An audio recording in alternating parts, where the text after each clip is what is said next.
बीत गईल ई साल सखी हो, बीत गईल ई साल सखी हो, हंसत रोवत गावत। आज आखिरी सांझ बा खड़ा, सबके गले लगावत। कैसन रहल ई सफर हमार, कतना सपना दिखनी जा।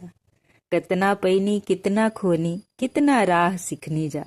31 दिसंबर के ई बेला मन में याद जगावेला। बीतल बात के पोटरी बांध के विदा करके आवेला। केहू मिलल त केहू बिछड़ल, ई त रीत पुरानी बा। जे रह गईल बा दिल के भीतर, ओकरे असली कहानी बा। दुख तकलीफ के धूर झाड़ के अब त मुस्कुराए के बा। नया सूरज के नई किरण संग फिर से कदम बढ़ावे के बा। छोड़ के बीतल कड़वा बातन, नेके जोत जगाई जा। आवे वाला 26 के हंस के स्वागत करी जा। बढ़हन के आशीष मिले, छोटन के मिले दुलार। खुशहाली से भरल रहे रउआ सबके ई संसार।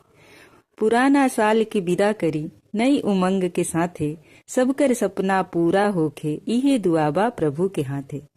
नया साल 2026 के रउआ अवरी रउआ के पूरा परिवार के एडवांस में बहुत बहुत बधाई। राधे राधे, जय श्री कृष्णा। ई कविता रउआ के कैसन लागल है कमेंट बॉक्स में कमेंट करके जरूर बताई।